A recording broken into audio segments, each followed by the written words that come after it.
The day my mother signed that paper was the day everything shattered. It wasn't supposed to be like this. Eleanor had always been a strong woman, a survivor, who built our family from scratch. She was sick, yes. We all knew the cancer was winning, but she was still Mom. Sharp, loving, stubborn as hell. I was there every day, sitting by her bedside, helping her through the worst moments, listening when she spoke about legacy and love. Beth, my sister, was mostly elsewhere, jetting off to weekend getaways, endless social events, pretending she cared. But when it came to that day, the day Mom was weak, barely conscious, Beth showed up, wearing her fake smile and carrying a notary. Mom didn't know what she was signing. I wish I had been there, but I was tied up with work, far from the hospital, when it happened. A few days later, Mom died, and with her death came a will that shattered my world. I wasn't mentioned. In it, Beth was the sole heir. My heart broke, but that wasn't the worst part, because when I started digging, the cracks in that will weren't just cracks. They were a carefully crafted lie. The moment I saw the will, something inside me shattered. How could Mom, even in her weakest moments, choose Beth over me? We were both her daughters, both her blood. But the paper was clear. Beth was the sole inheritor of everything. The house, the money, the business. I refused to believe it. Not without proof. I started digging. The hospital records showed Mom was heavily sedated the day Beth visited. The nurse's notes said she was disoriented, barely aware of her surroundings. Then there was the notary, a man Beth had arranged. Someone no one else knew. Someone who arrived exactly when Beth said he would, and left immediately afterward. I tracked down the notary's license.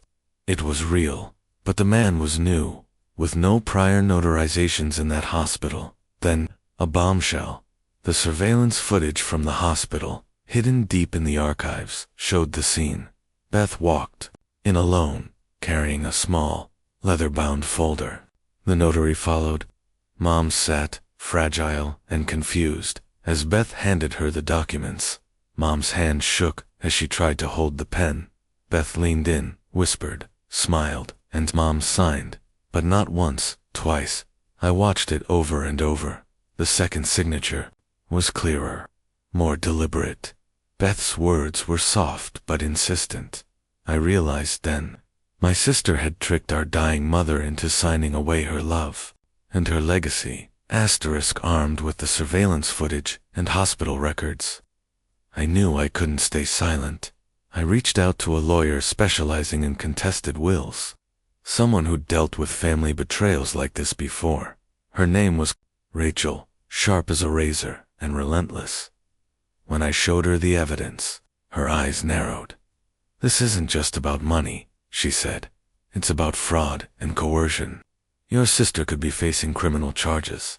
The thought of Beth behind bars didn't bring me joy, but justice demanded truth.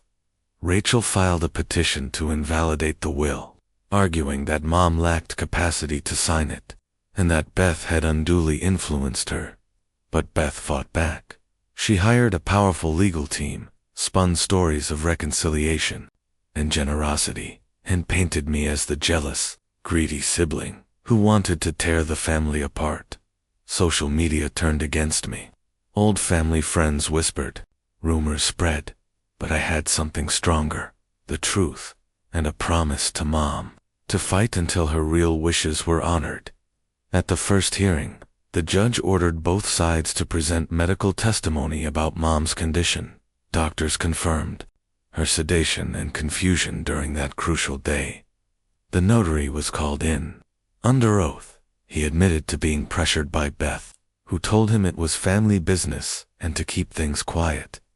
Beth's facade cracked in-court documents, emails. Surfaced Beth, boasting about how easy it was to convince Mom, how she got what she deserved. The family's dirty laundry was out in the open. The judge ordered a delay, giving us time to gather more evidence. But Beth's attacks became more personal. My phone was hacked. My emails leaked. Anonymous threats arrived. Still, I refused to back down, because I wasn't just fighting for an inheritance. I was fighting for my mother's honor. The courtroom wasn't just a place for legal battles. It became the stage for a family war no one wanted to see. As the trial progressed, secrets spilled out like poison. Beth's carefully constructed image crumbled. Emails revealed she'd secretly emptied Mom's bank accounts months before her death, funneling money into offshore accounts. Photos leaked, showing her partying in lavish resorts while Mom lay in a hospital bed, frail and forgotten. The jury was captivated. The judge, stern and unyielding, watched every move closely. But then came the bombshell no one expected. A letter surfaced, written in Mom's handwriting, dated weeks before her death. A letter I had never seen before. In it, Mom confessed. She was scared. She was scared that Beth would use her sickness against her, that her signature would be taken without understanding. She begged for forgiveness from me, and she named me the true heir. The room went silent when Rachel read the letter aloud. Beth's face drained of color, her lawyers scrambled. The media exploded, but Beth refused to give up. Instead, she accused me of forging the letter, questioning the handwriting experts, and hiring fake witnesses. The defense brought in a handwriting analyst, who cast doubt on the letter's authenticity, but then the hospital nurse, Kali, took the stand. She recounted in tearful detail how Beth had manipulated Mom, pressured her when she was weak, and even threatened staff to keep quiet. The truth was unraveling fast. Beth's empire of lies was collapsing, but with her back against the wall, she turned dangerous. Threats escalated. Vandalism at my home. A break-in that left nothing stolen but a note. Stop digging, or you'll regret it. I felt the weight of every step. My family was broken, but so was the silence, and I was ready to break the cycle. The threats didn't stop. They intensified.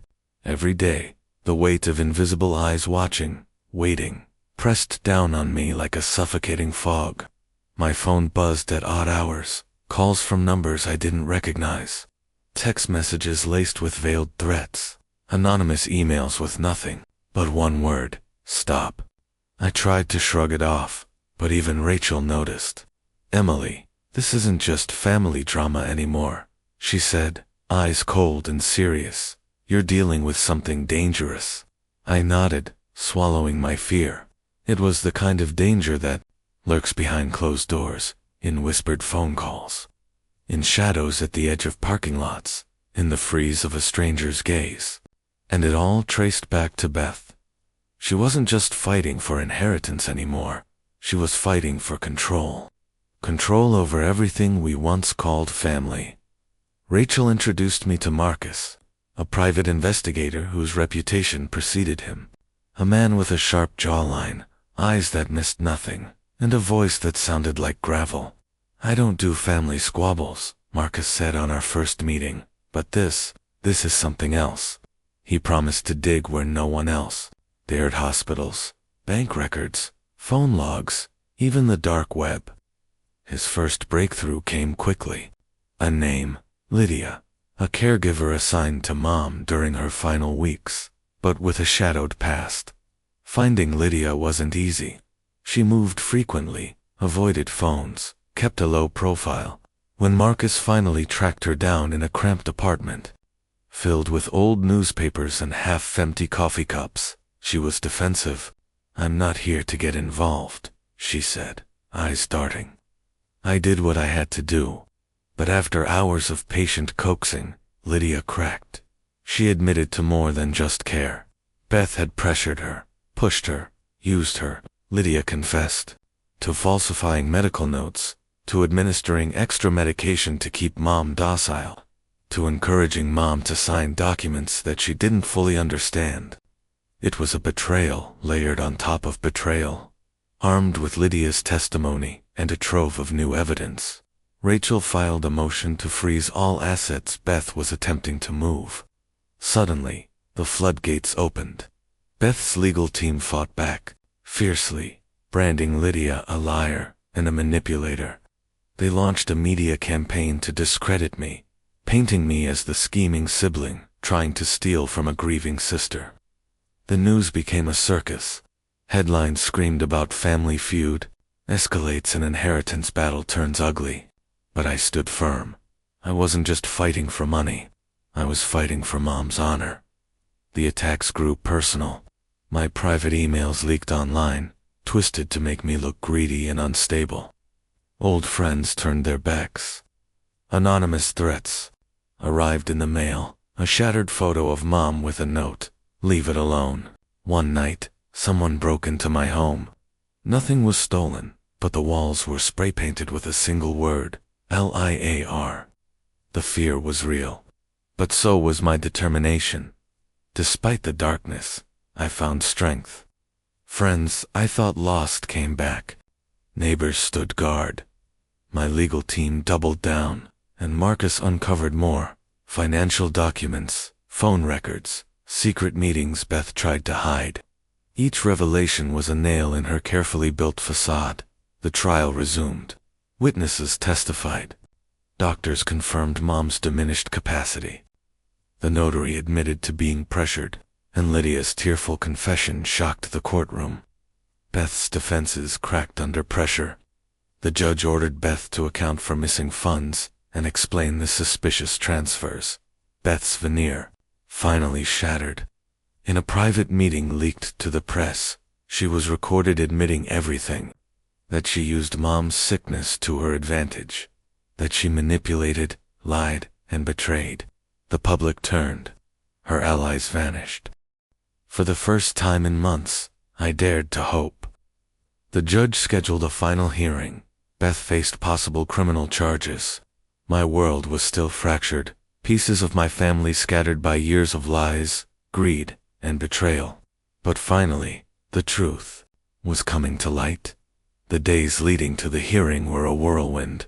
I barely slept, caught between anticipation and dread. Rachel kept reminding me to prepare for anything, that Beth's team wouldn't go down without a fight, and she was right.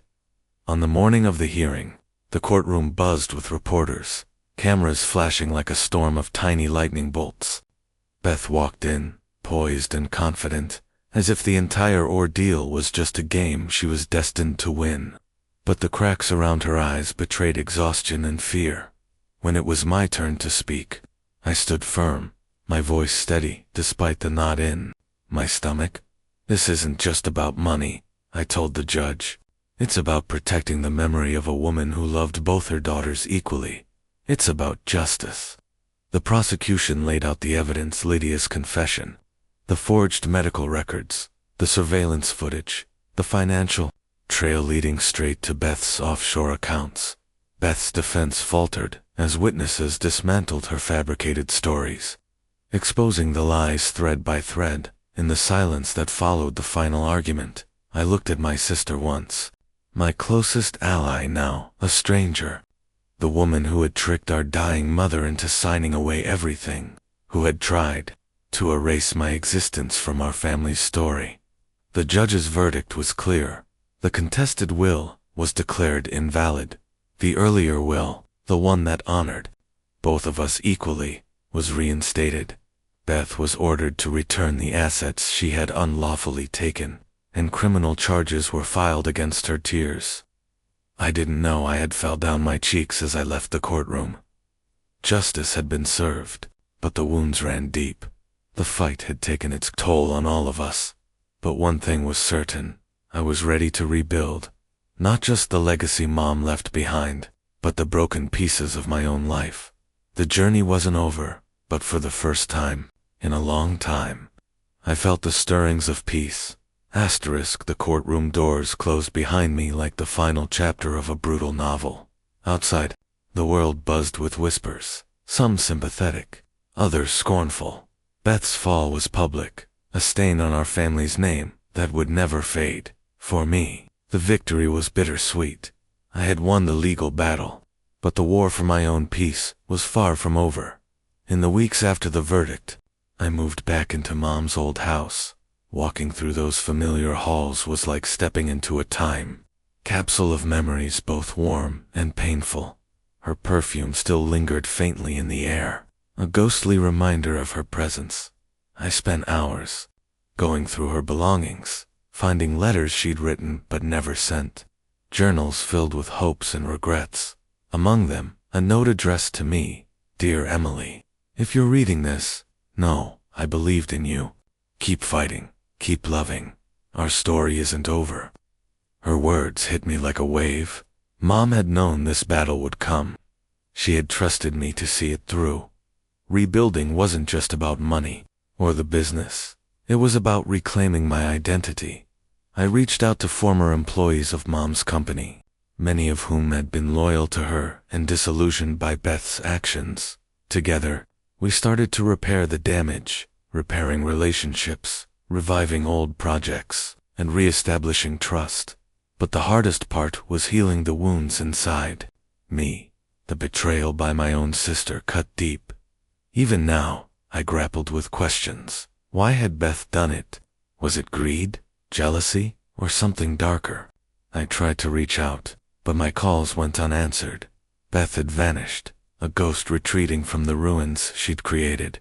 In time, I found new allies, friends who stood by me, believing in justice and family. We created a foundation in Mom's name, a way to honor her legacy by helping others caught in family disputes, elder abuse, and inheritance battles. It became my mission to turn pain into purpose. Some nights, I still sat by Mom's grave, whispering promises to keep her memory alive. The path ahead was uncertain, but for the first time, I felt ready to walk it. Months passed, and the dust of the battle began to settle, but my life was far from calm. The wounds ran deep, especially the one left by Beth, my sister, my blood, the one who had betrayed our mother's trust and nearly tore our family apart. Yet, in the quiet moments, I found myself grappling, not just with anger, but with a desperate need for understanding. Why had Beth done what she did? Was it just greed, or something more complicated? One evening, a call changed everything. An unknown number, a voice hesitant but familiar. "Emily, it's Dad," he said softly. The man who had vanished when we were children, leaving scars none of us fully understood. He said he wanted to meet, to talk, to explain. Part of me wanted to slam the phone down, but another part, the part that longed for closure, said, yes. We met in a quiet cafe, far from prying eyes. Dad was older, tired, but his eyes held a fragile hope. He told me stories I had never heard, about his regrets, his mistakes, and about Beth.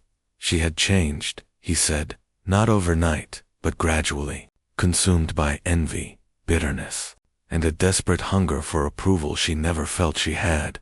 He confessed he had tried to warn Mom years ago about Beth's behavior, but Mom had brushed him off, believing her daughters could work things out.